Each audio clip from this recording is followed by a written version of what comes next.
안녕하세요. 강원대학교 병원 알레르기내과 권재우입니다. 2021년 8월 1일 HLA B5801 검사가 보험 적용을 받게 되었습니다. 알로퓨리놀이라는 약을 사용하기 전에 치명적인 중증 약물 이상 반응 발생 위험을 예측할 수 있는 검사죠. 그런데 아직 많은 분들이 잘 모르시고 그래서 드물게 중증 이상 반응으로 고생을 하시는 분들도 있습니다. 그래서 오늘 소개해드리고자 합니다. 해당 검사를 세상에 나오게 하신 서울대병원 알레르기내과 강혜련 교수님 모셨습니다. 교수님 안녕하세요. 안녕하세요.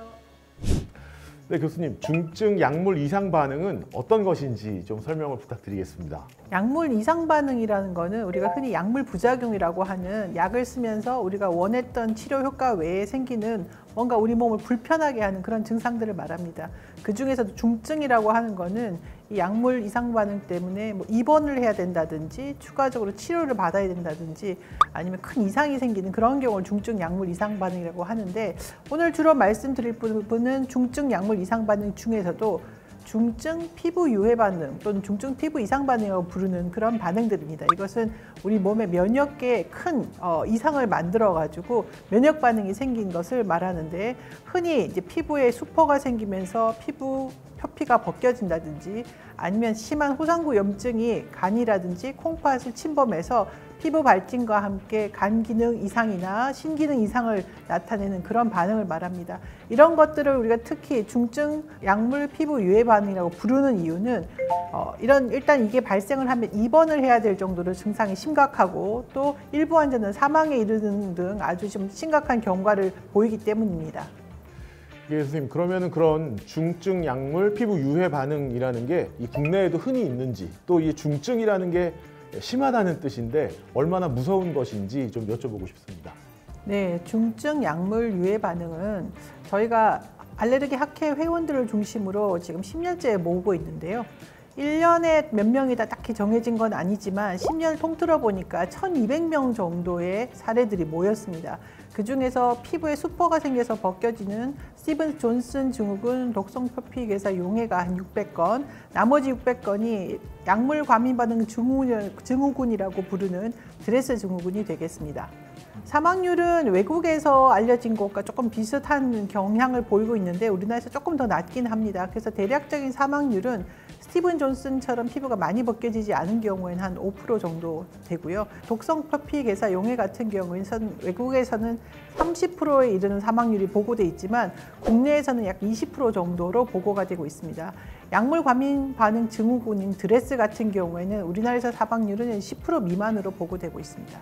10년 동안 1000건이 넘으면 적다는 생각이 좀 안 들고, 종류에 따라서는 뭐 20-30%의 사망률이면 굉장히 좀 무서운 것 같습니다. 그러면 오늘 소개하는 알로퓨리놀 관련 중증 반응은 이 검사가 시행된 이후 좀 줄었는지 좀 궁금합니다.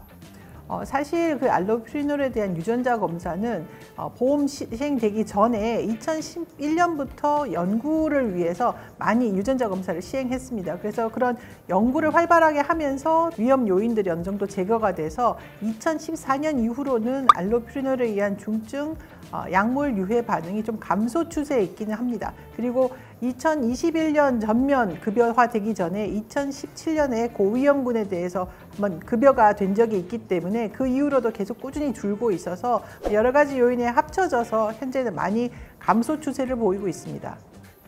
알로퓨리놀에 의한 중증 약물 유해 반응이 어느 정도 줄어드는 추세라는 것도 굉장히 반가운 얘기 같습니다. 어찌됐거나 좀 더 많이 활용한다면 더 도움받을 수 있는 부분이 있지 않나라는 생각이 듭니다. 그럼 여기서 알로퓨리놀이 어떤 약인지, 아니 그냥 위험하면 안 쓰면 되는 거 아닌지, 사실 이런 궁금증도 듭니다. 알로퓨리놀이라는 거는 우리 혈중에 있는 요산 농도를 낮춰주는 겁니다. 요산 농도가 높으면 어떻게 되느냐? 통풍과 같은 질환이 걸릴 수도 있고 또 심장에도 좋지 않은 영향을 미치기 때문에 알로퓨리놀로 요산을 낮춰주는 것이 일부 환자들한테 필요합니다. 알로퓨리놀은 1960년대에 개발돼서 이제 나이가 이제 꽤 많죠. 환갑을 넘은 나이인데 중증 약물 유해 반응이 생기는 것 외에는 굉장히 안전한 약이라서 사실은 버리기는 굉장히 아까운 약이고요.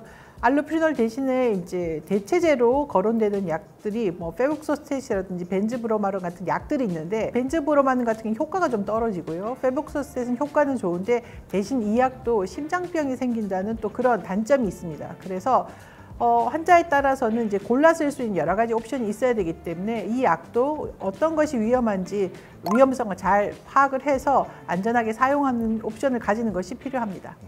그러니까 알로피니놀이라는 약은 통풍이나 뭐 신장, 콩팥이 안 좋으신 분들이 쓸 수 있는 약인데 오랜 역사를 가진 만큼 효과가 검증되고 또 안전한 약이라고 할 수 있습니다. 다만 드물게 이런 중증 약물 과민 반응 때문에 고생하시는 분들이 생기는 거죠. 그러면 이 알로피리놀을 사용하는 모든 사람이 다 검사를 하는 게 맞을까요, 선생님?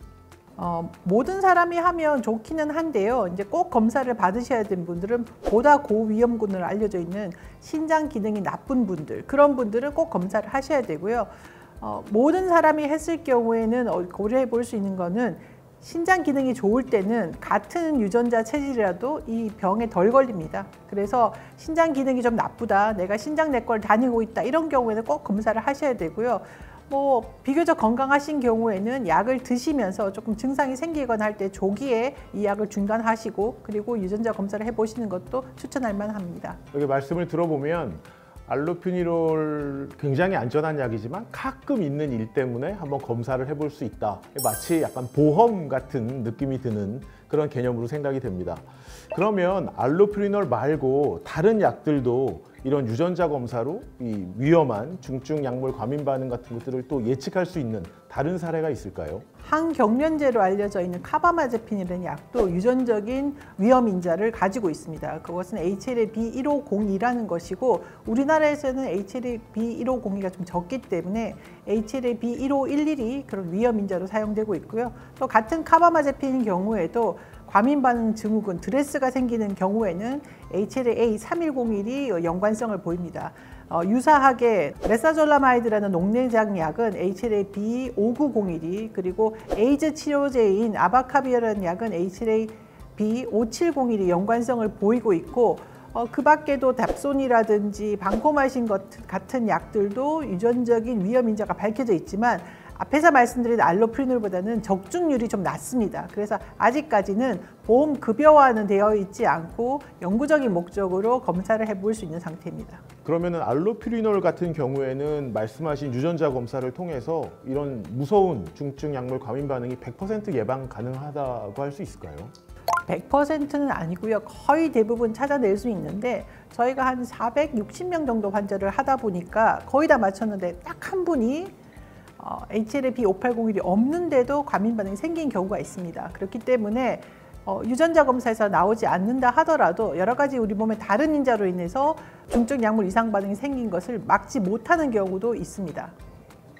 그러면 또 약이 알로피리놀만 있는 것도 아니고 사실 진료를 하다 보면 다양한 약제의 뭐 중증 약물 과민 반응 또는 심한 아나필락시스 같은 그런 약물 과민 반응을 겪는 분들이 있습니다. 너무 무서운데 뭐 이런 분들에게 조금 희망, 뭐 대책은 있을까요?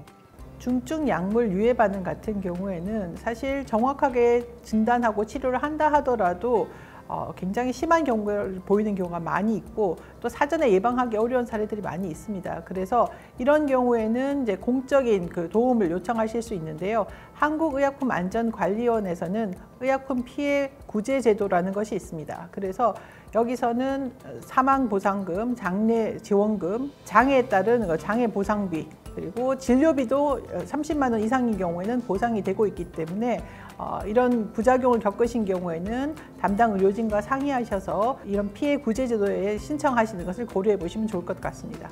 드물지만 치명적인 중증 약물 부작용, 강혜련 교수님께서 주도하신 한국인 대상 연구를 통해서 적어도 알로피리놀에 대해서는 미리 예측하고 피할 수 있는 방법이 마련이 됐습니다.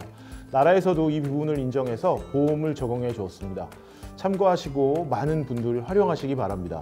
이렇게 훌륭한 연구로 환자들이 실제 혜택을 받고 더 안전하게 해주신 강혜련 교수님께 감사의 말씀을 드립니다. 오늘 바쁘신 중에 출연해 주셔서 감사합니다. 감사합니다. 감사합니다. 오늘의 정보가 도움이 되셨다면 구독, 좋아요, 알림 설정 부탁드립니다. 감사합니다. 네.